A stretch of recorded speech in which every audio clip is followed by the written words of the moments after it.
in. We're looking to get in to draft LNG, wanting to right some of the wrongs of this split. Maybe take down IG, who have been kind of running against some of the expectations before the beginning of the split. You can see that LNG immediately hitting Arn and Wink's lane dominant picks. Funnily enough, Arn and Wink have both been AD carries in the past. Wink used to be an AD carry, and they were both Draven players. Technically, it's a double ban that way. IG missing their third ban, interestingly. Not exactly sure what the reasoning is behind that one. And we get ourselves into the first pick now. Of course, stuff like the Smolder available.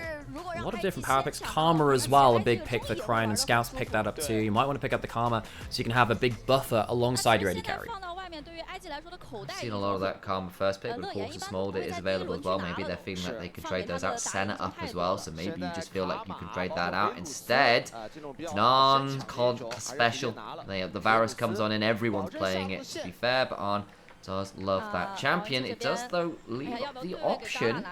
Why the Senna or the Smolder here for the side of LNG if they feel like it? LNG are not a team which has good game plans, but if you have Smolder, your game plan is so obvious it's very hard to work against it. And this is going to be one of the first. You know, there is actually a chance that that third ban on blue side is actually Smolder in the graphics store. I'm just gonna question that. Either way, so Varus locked in. Senna Nautilus. Senna Nautilus has been the primary pairing for the Senna. We did see a lot of Senna Maokai. Nautilus has moved over to be just such an obnoxious tanky frontline though, with the ability to get extra gold on that champion, get very tanky. It means that the shields which he puts in himself are so disgustingly strong.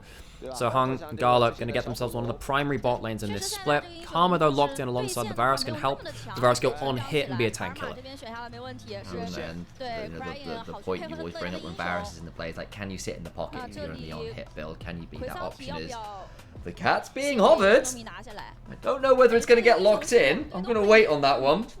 I would really hope that it's not. Yeah, but you know what? I'm just not gonna. I'm gonna close my eyes, and when the chick's locked in, there's gonna be no Yumi. No evade the other reason. So, YSKM, one of the very best Jax players in the entirety of the LPL. It's one of like his quad kind of champion pool of the.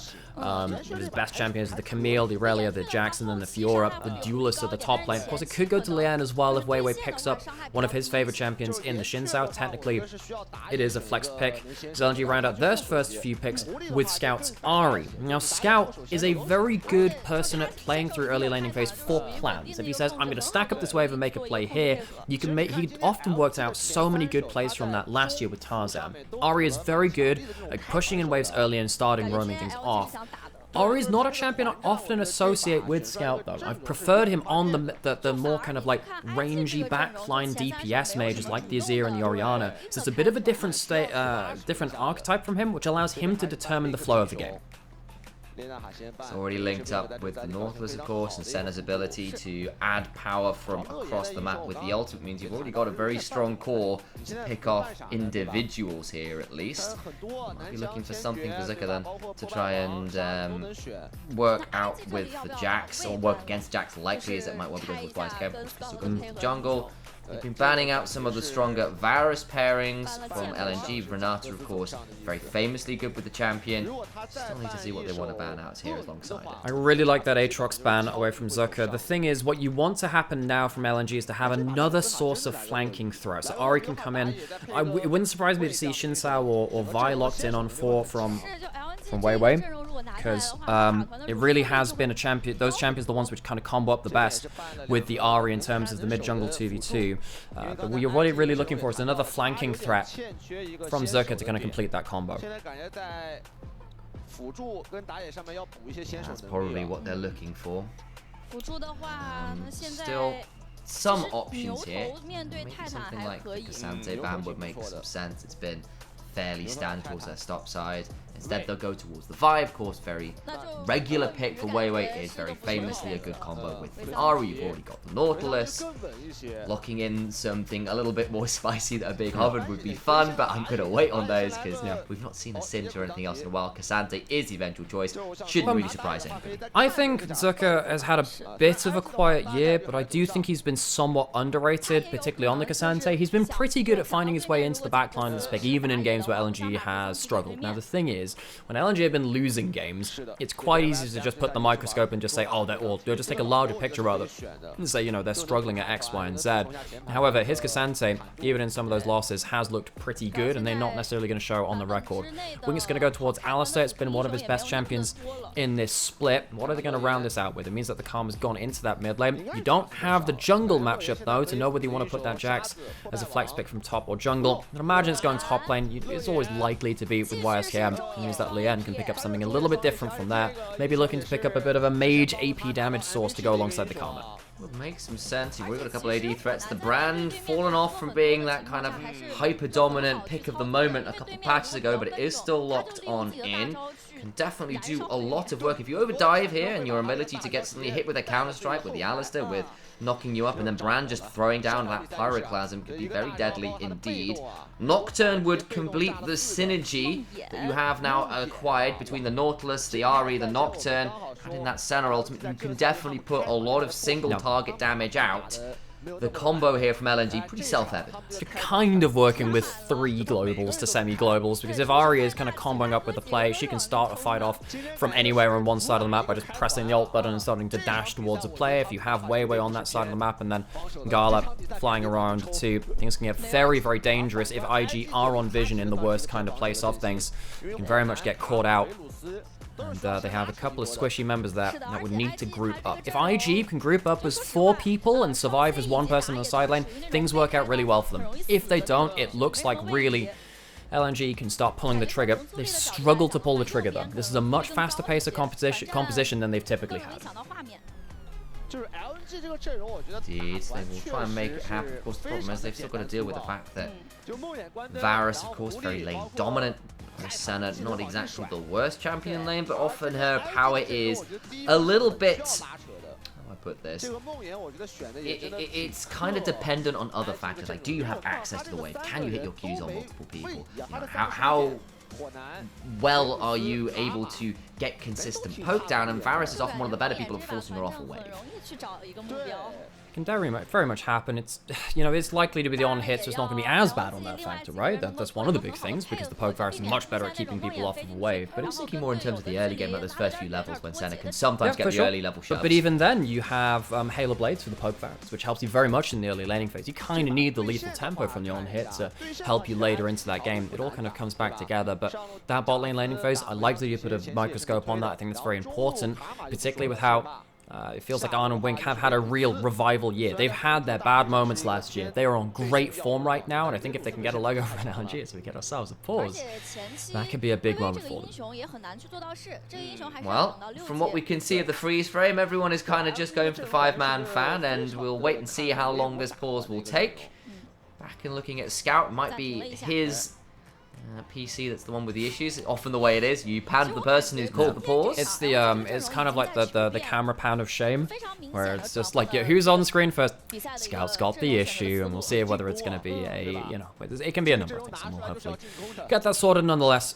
Actually, I think this is one of the first pauses we've seen in LPL this year. It's been pretty good with it on the whole. I say that now, which is now inevitably going to be the start of... It's going to be a start of deluge of pauses, and hopefully this will be sorted sooner rather than later. It's certainly been a lot less stressful and dramatic than the LCK, of course, which struggling with actually some outside attacks and DDoS and stuff, which have been very tricky for them. Of course, have finally managed to find some ways around that, but that was not something the LPL's had to deal with too much, which has been very much a blessing. One of the issues, of course, not too much ever, as far as I'm aware. No, in terms of professional games, I've never seen that before.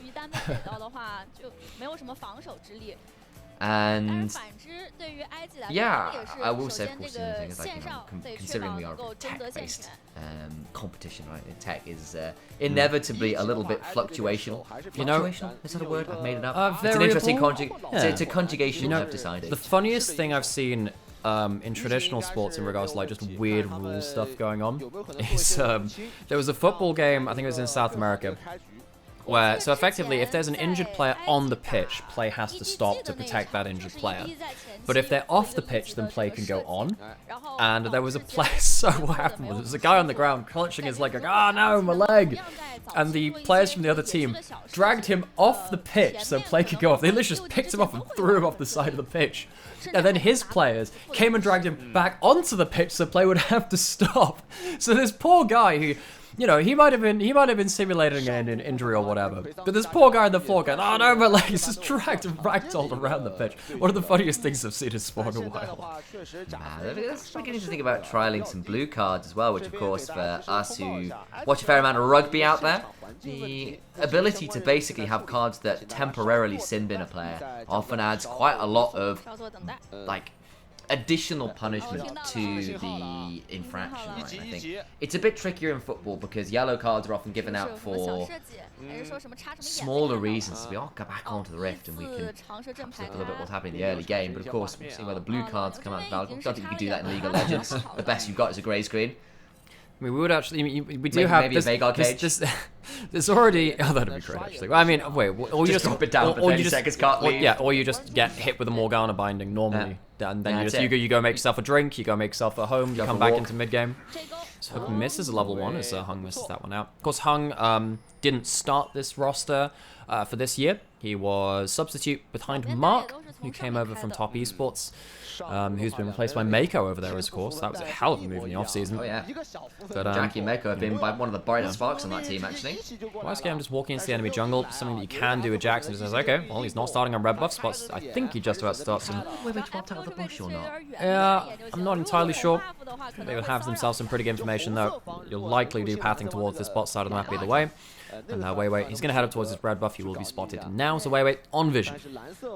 Wink, it was some nice little trades back there from Ando. Gets a bit of a decent early chunk. And obviously they're the ones on the way first. And Gala didn't quite land that piercing darkness. I have to look again. Double hail of arrows as well. Feels very nice. It's one of the real like walk of shame moments where you miss a Varusy in lane because that skill shot is impossible to miss with how large the hitbox is and how fast it travels as well. It's one of the reasons why Varus is so annoying in laning phase at level 1 you start. Also because he's slightly longer range, even than someone like Senna at early levels. Senna's quite long range, but her attack speed is so slow. It means that Varus, I think he's 575 auto attack range. He's a little bit longer than other AD carries. It's quite large. I can't remember exactly what it is. But he can auto attack you, throw an E out to cancel that auto, or at least get the auto attack kind of timer kind of running. And then because you're slowed and he's slightly higher attack range than you, pretty much every time in lane, if you're backing off from a short trade, he'll get himself an extra auto attack than you expect. Interesting pathing there from Weiwei, who's just skipped his walls and blast cone straight to blue. I wonder whether he's looking for something a little bit interesting early on here. Well, if he takes blue buff, he can get himself straight into bot river a little earlier and just get there a little bit earlier towards bot side. He wanted to, but I think that he sees the Varus and the Alistar at full HP and goes, not anymore. Also because he's trying to match Brand's clear speed, which is so fast. It's about to be fully cleared at 310. That is a very fast clear indeed. So instead Nocturne just goes blue Gromp Wolves. Might just have to give up the Scuttle Crab regardless. Now the pressure's in from Armor. So the thing is, what LNG will see is the Scuttle spawn, because what Weiwei did by going towards blue is scout out potentially Lian going in for an invade onto his buff. Now they see, with the blast plan, with the vision clone, rather, the Scry's Bloom put out, they will be able to spot Lian basically by proxy there. The thing about Nocturne is that if you walk into a Nocturne at early levels, he slaughters you. Nocturne has an insane amount of damage if he gets to auto attack to you with the lethal tempo as well, but he just can't stick to you. So that's the thing. That's why Xin Zhao, Lee Sin, they're actually more dangerous because they can reach you. However, the thing with Xin Zhao and Lee Sin is that often they can't beat a Nocturne because they have to go into the Nocturne. The thing with someone like a Brand though is that because you can hold range, typically the Nocturne doesn't want to meet you at that point. Now with YSKM, lands, you just can't get close enough. Even then, because of the stun coming in from Brand, it's very hard. You just hold on to your Q and you just wait for him to waste that spell shield, and it gets really, really dangerous beyond that point. And you can see that Weiwei is backing off from Lian. Seems to be the way for now, and back towards full clear. I think probably looking back on the pathing and the way that Lian went to look inside it, the enemy jungle probably was a bit of a thought process saying, look, Brand's going to be able to get in here earlier than I would be done clearing, so a bit defensive option, and not too much to write home about right now. Well, the one thing which I do want to talk about, look at the vision early on from IG. There is no way that Weiwei can get into the river without being spotted. Now, by process of elimination, they now know that all of his camps are down and he has to go through a lane. He goes through topside, but there's nothing really to be put in here. I guess he's just there to potentially protect topside from something. As Lian goes back to now clearing his second respawn of camps. God damn, that champion clears so fast. As he goes back towards his top side of the map. But IG, one of the things I've criticized for them is they're not not necessarily great at setting up plays. Their early game, though, has been pretty legit, and now with both of their lanes helping these Scuttle Crab spawns early and getting this vision line set up, Lian on this brand can clear grubs so quickly that IG have got very much a lot of control of this early jungle confrontation. You saw it there already. Brand passive on the middle grub, spreads it to the other two grubs. Your ability to shred through them is just unmatched. Good charm from Scout onto Cryin, who turns it around, throws down the W, trying to force an ult from Scout, and does so. So Scout caught out there, unfortunate there for the first ult of the game. Not going to work out now. I have to talk about Ahri a little bit, as the Ahri main resident in the casting scene, 1.5 million points. There's demats here, so I don't like that from Ahri. I think that dematerializes signal that you've gone for the Inspiration rune secondary, gone for the triple tonic. I don't really like these runes on Ahri. The extra skill point in mid-game does help, but when you compare it to going towards something like a Mana Flow and the Scorch for very good early lane presence, it means you can even contest with someone like this Karma very early on, and there are a couple of different ways you can play around that. I even think that there's sometimes where Transcendence is very powerful for Ahri as well in mid-game teamfights, where you get the reset potential on your basic abilities as well from when you're beyond level 11. Either way, hasn't gone towards that, and also hasn't gone towards the Dark Seal. And now with no ultimate, first fight of the game, it's not looking great for LNG. IG very much eking out an advantage in this early game. Lian's been a bit of a revelation for IG as well. He's been playing exceptionally well in the jungle. He's got himself a solid early CS lead, but it's his brand. You just expect to be behind CS in the brand, and one of the things you've got to do is just manage it as best you can. Got to be pretty close to the level 6 of 52. You think he's probably one camp off it, if I'm right in my calculations. Should get it off Krugs here.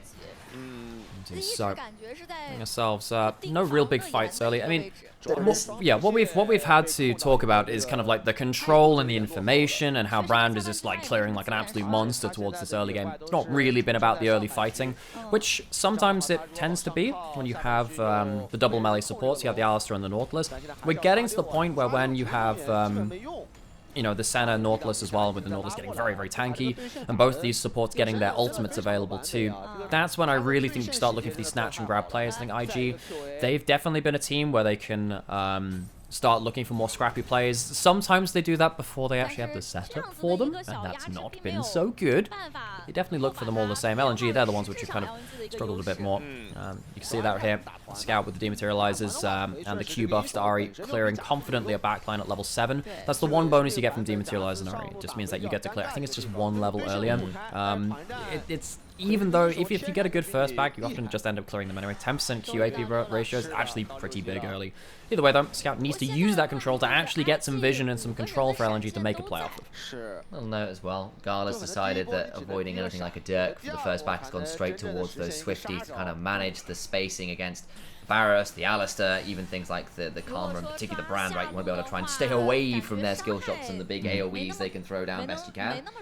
Here's the Senna will likely be public enemy number 1 for IG. And that's Senna walking up in towards bot side river. This is a bit of a reprieve from LNG. They get themselves bot scuttle, a little bit of vision, and you know, I guess IG didn't need to make a huge play off of the early jungle stuff. I mean, end of the day, you've got the mask already put there from Lian, from the Haunting Guys. That's a really good first back for Brand, much more strong than Nocturne in terms of like straight up combat stats. But of course, Weiwei does have himself his ultimate right now. He's got himself his Phasian infantry, and I wonder if he's actually going to go towards something like a Black Cleaver first. We've seen a little less Hexplate from Nocturne recently, because I think even though the Hexplate is so good at getting more ults in the initial ult burst, sometimes you just want the ability to help out your team a bit more with something like a Black Cleaver.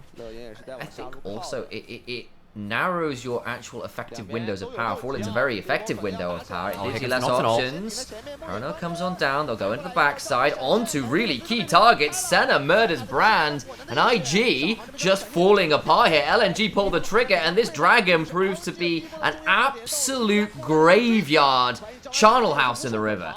And LNG find themselves an early fight. LNG have not found early fights for themselves in the majority of this split, but they pick up a 3-for-none in the bot side of the map, despite the fact that IG had themselves early control. It's good gold onto multiple members. It's spread across the team, and I think that's important for them. A little bit of gold over to the Ahri, a little bit of gold over to Gala on the center as well, particularly in the fasting variant, or I guess in this case it's more like the intermittent fasting. It's a dieting center, we'll call it that one, as he picked up a bit of CS as well.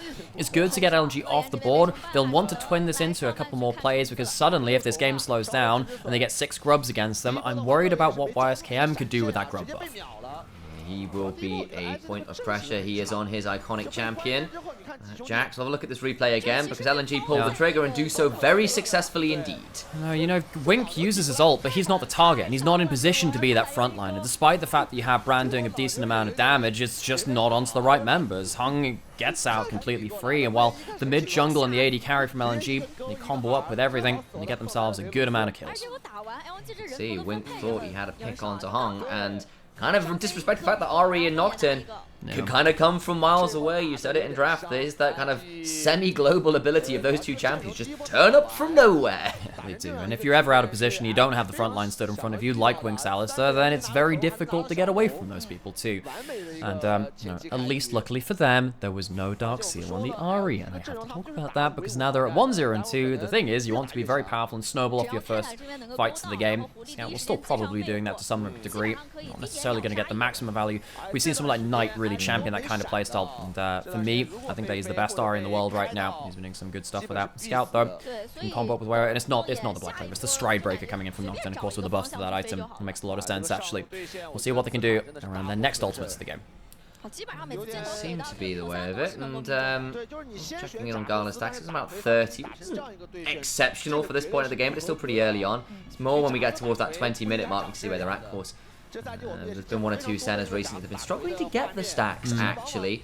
Stuck around that 60 mark at 20 minutes. Really not what you want to be seeing. More Wasn't like that what in LCS? Yeah, it was Berserker really struggled to get the stacks going, was the big one. And especially when you are running this pseudo-fasting center, yes, you picked up some CS. You can still do that and get get enough souls, as long as you manage it well. The point is, you're wanting to try and get towards at least the 100 mark, if you can, by that 20-minute mark. So Arm doesn't have Flash or Cleanse. He needs to be a little bit careful if a fight were to erupt. Luckily, Wink has his ult back up and he has Flash and Ignite. I think it's hard for LNG to really pull something off on that bot side of the map.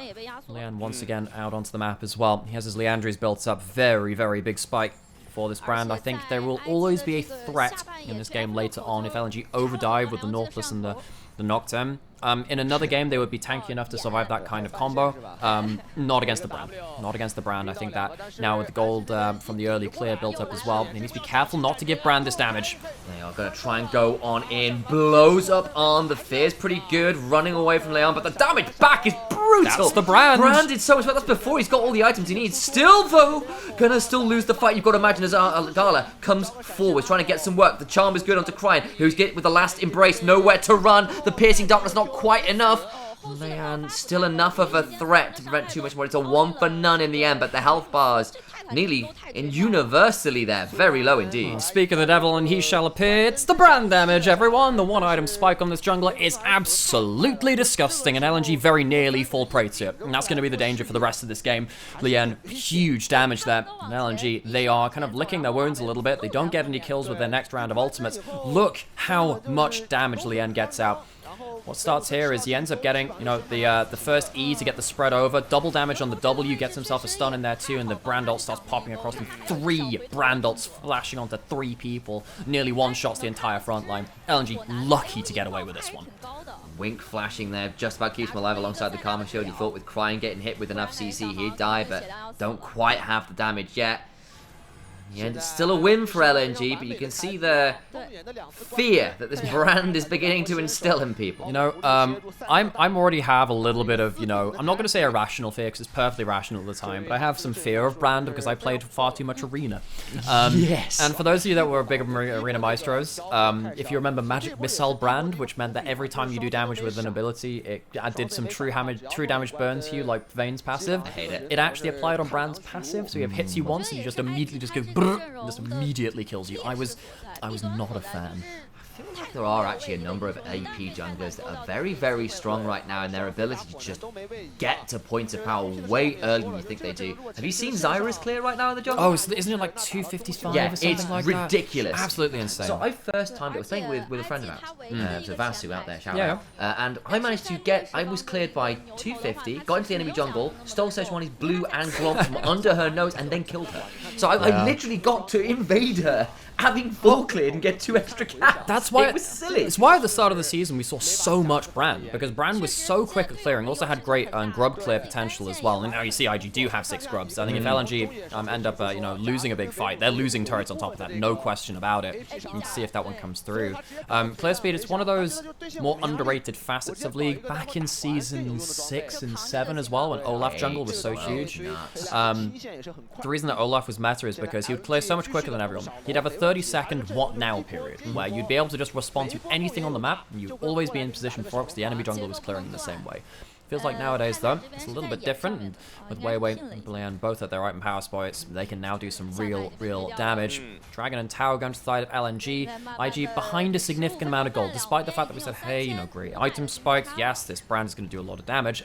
They can't keep falling behind like this too much, especially when you still have, the Senna Nautilus on the other side, which can be really problematic. This is not going to be the easy to kill Nautilus that we've seen in so many other games. One of the, I call it weaknesses, but perhaps the flaws of investing heavily in some of the farming junglers is A, Weiwei still keeping up just fine on the Nocturne, and the other thing is it does feel like with the way that jungle has been kind of changed over the last few years, that your ability to consistently get those level advantages and discrepancies in the jungle is a lot harder to maintain than it once was yesteryear, and it feels like sometimes it's a more stable way to play the game to look towards the bot lane, look towards a carry elsewhere in the map, and yes, this Brand's still going to be doing a lot of damage and should be scary, but how consistent will it be? Maybe a question to be asked yet. Well, in terms of that consistent damage, you need to be alive to do that damage too. It wouldn't surprise me to see if Leanne goes towards the Rylai's and then something like a Zhonya's. I think the Zhonya's is very powerful in this kind of game, and you have a lot of potential threat on you, even from the likes of Hung as well. Brand often has to put himself in harm's way to put out the full combo. We even saw that in the Bolt River fight. He was very close to going down in his own self at that point. LNG, they walk back out onto the map.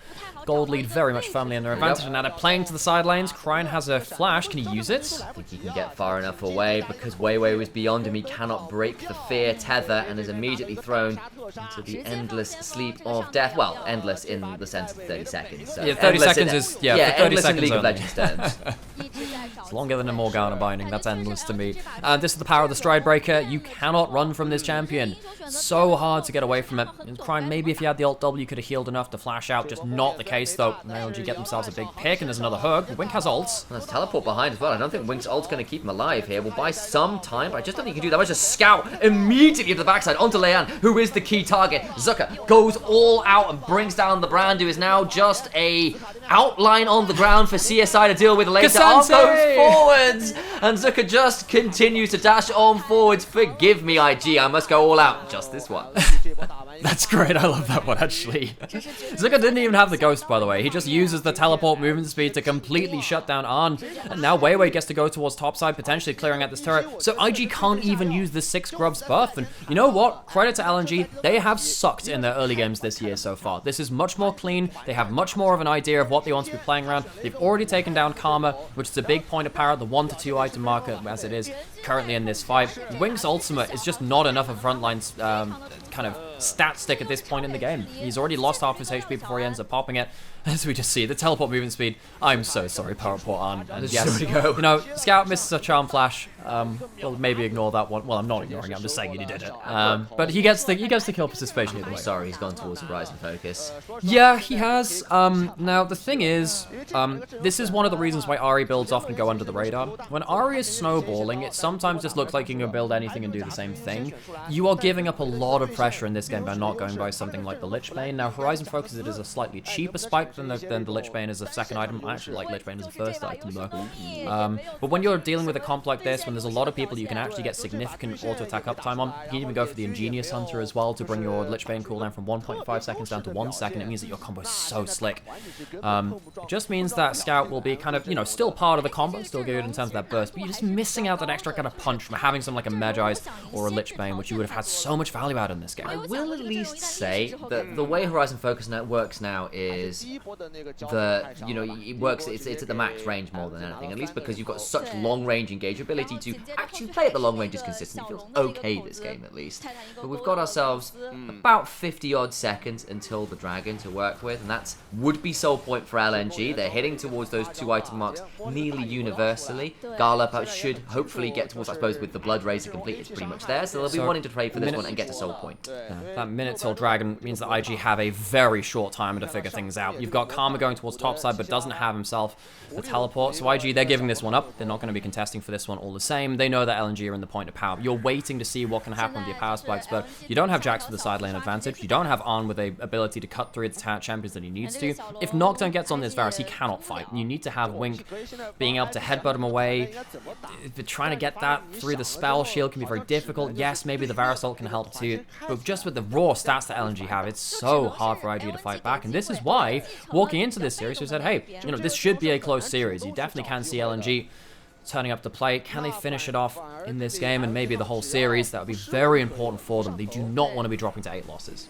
They do not at all. It's Gala and Weiwei 2-manning the Dragon right now. Wink is over the wall, but just look at the amount of vision control. It's so hard to get on in here. Arn's still stuck under tower. Soul Point going over for free, and LNG continue this very clean snowball of a game. And that's something we have rarely said about LNG. And you know, last year, LNG were... I want to dispel something about 2023 LNG. A lot of people said that they were a slow team that didn't do anything, they didn't snowball. That's not necessarily true. They stuck to their plan, and it just felt slow because it felt textbook. And sometimes that meant things were a little bit slower, but they always made plays which felt such high percentage because they had everything in the right place that they could just do stuff like this and play towards their combo. Fear comes on through. YSKM doesn't get all that much value out of the counteracts. Of course, there's still the shield to work with. Some Duskbringers and some Umbral Claws do exactly what's required to bring down Jax in the bot side. And another pick towards LNG. Yeah, statement game for Weiwei. He has been the real core of this composition. This Stride Breaker buff to the Nocturne has done such a good job to allow the Nocturne to be a side lane threat, an initiation threat. He's done both of those things very, very well. And IG, despite the fact that, you know, they have this top laner who is soft and played around, side laning and individual dueling potential, can't do anything around this Nocturne. I mean, how does YSKM play this game in a side lane? Because he's got to deal with a Senna ultimate, Arya Nocturne turning out of nowhere. The Zucker on the Cassandra is still going to be an annoyance in this game. Leon has to be just a little bit careful. Scout forced to ult. That was Leon who also had to ult as well, so it'll be ult for ultration. My days, there's still a lot of damage onto Scout. I was about to say, you know, who needs to be careful here? If you get hit by that stun, you die. Because what we saw, there was only the single ult bounce from Leon as well. The passive went off, but the extra damage could have... yeah, there is, but this is Brand, man. Brand is so scary at this item mark. It's one of the reasons why Brand support has occasionally been a solo queue special for a long time. You don't always need levels and gold to kind of match up gold with even mid laners. You often die for that damage, which is the problem with Brand support. You'll either see them go 10-0 or 0-10.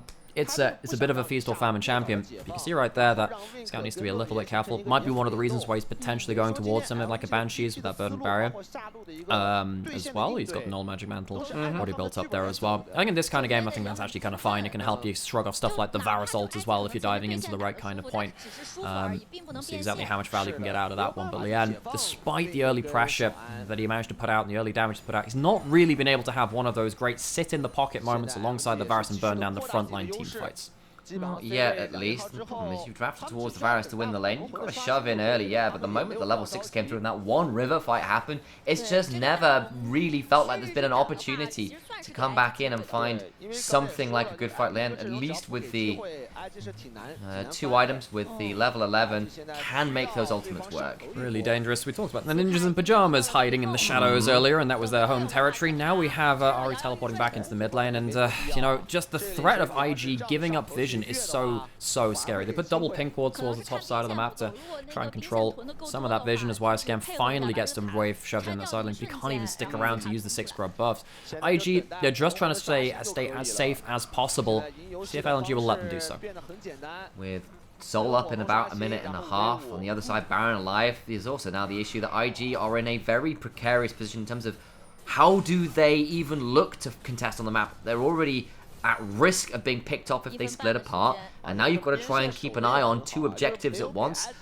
You are in a very tricky position in terms of managing where LNG are on the map and where you are in respective to it. There are 4 sweepers from LNG to control the vision, but this could just be Scout dead. He's gone. That's a fantastic pick. Scout a little bit too eager, does not get to ult, does not get to flash, immediately picks up. Okay, this is Baron start now. I think that's the territory. You don't have the Nocturne ult. That was pulled in that play. Scout goes down trying to clear vision. They had 4 sweepers. They were trying to starve out the wards from Invictus Gaming, but the Baron goes. got to keep your eyes on as well, because Brand and Varus shred this so fast. They're going to start the fight. Still the 4v5. Big damage onto Wink, but he's got an ultimate. In comes the Dawning Shadow. Weiwei on the side. Will manage to immune it for now. And IG hit with the last embrace. YSKM throws down the counter-strike. Flash on into the backside. And LNG, how much more can they do? But Scout has no teleport, so cannot look to even rejoin the fight afterwards. And LNG still got Baron aggroed on them. IG cannot get more than the pick.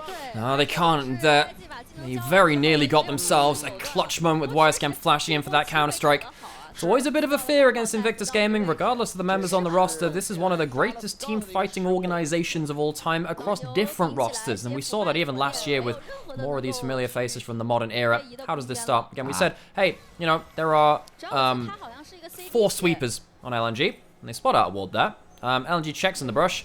But the thing is, you can't Banshees through an Alistair combo. The headbutt blows the shield, and the pulverize, and then ends up getting you CC'd all the same. Great pick from Wink. They get that very important kill. Of course, no Dark Seal stacks to lose. I'm sure much to your chagrin. But over towards Soul now for LNG. YSKM looking for the flank, but LNG, all ultimates available, ready to make the pick happen. Yes, he doesn't have the flash this time. He has a blast cone. Weiwei has his ult again. He'll spot out YSKM. Can they go for a fight now while YSKM is out of position? No, they can't. Wink has his ult again. They would love to be able to chunk through that Alistair before he can get full value. LNG have a contest on range. Carl is chunked. He is, but he gets the heal up. Watch YSKM though, looking to get into the backside. Already 2 kills down though, because Brand is dead before doing anything valuable. The Pyroclasm comes across to low avail. LNG crush the fight. A triple kill to Scout. An ace that goes the way of Zucker. And they'll claim Soul and Baron after this. And IG, there was a brief hope after the last pick. It's dead now. IG will not have themselves a kill this game. They get the 1 before this fight, but they can't even get another 1 to add to the tally before the Infernal Soul goes down. LNG, they said it couldn't be done. They said they couldn't have a snowballed game where they can starve out the game. It's not been as fast as some of our other teams in the region, but they are still cleanly putting this game 1 to bed. With an Infernal Soul and a Baron, IG, I don't see a way back from them in this. Start this one. There's no real way to contest. Scouts clearing out the jungle, already shoved through the mid lane tier 2. They get everything and more. And you can see that YSKM's not in position to impact this fight. You can see that even though Gala gets hit with a Mantra Q, it doesn't stop him from getting a play across this, and Scout gets huge value through this as well. Just a huge clump for LNG to keep DPSing out, and sadly, neither the Varus or the Brand can sit in the pocket to burn down the front line. Eviscerated, so many kills going on over. They suddenly come back with a lot more items, a lot more map control. And they were already very, very far ahead, but now you've got to deal with the Infernal Soul. Not checked in on Gala's stacks either, but you feel with everything that's gone on, there we go. He is just fine. Not the most stacks I've seen at this point of the game, but more than enough. He's doing alright for himself. He has himself 2.5 items. The Blood Razor, honestly, on center kind of counts as a full item. That damage is nasty. Try and get some decent damage on the Mantra Q across the wall. His Mantra will be up soon. And actually, you can see that Hung's actually just been caught out a little bit, stunned in the front line. Scout to the backside, though, as well, causes vast quantities of damage. Has found Brand and Varus every single bloody fight. There's nothing to be done. Invictus Gaming find no victory today as LNG put him to the sword. Scout pulls out a champion, which he's not necessarily known for, but I think he's starting to make a little bit of a name for himself. I love the timing in which Scout used the Ahri to get onto the backline with his team. This has been a level of cohesion LNG have struggled to find in 2024. It's just game 1. It's their first game without their old head coach of Crescent, but this is looking like it's pretty confident from LNG. Dead to rights. LNG start the snowball. They do not let it up, and it becomes an avalanche by the end of the game. A 28.5-minute win. IG shell-shocked there. This looks more like the LNG that people were hoping for. And you know, LNG, they were a team which went to Worlds last year. They were my dark horse from the LPL for Worlds last year. It was a pretty unceremonious exit against T1 in those quarterfinals. They got absolutely blown out by the world champions of last year. Coming into this one, you know, we did say they've had a coaching change. Crescent no longer leading this team from backstage. It felt like actually they were not very cohesive. They weren't on the same page, and hopefully now, even if it is just change for the sake of change, you stepping up to the pedestal or something happening with the atmosphere has definitely helped LNG, at least in this game, have themselves a plan that they could stick to. It's been a rarity for LNG. And it was very easy execution. You know exactly how this composition plays. Nautilus or Nocturne or Ahri, one of those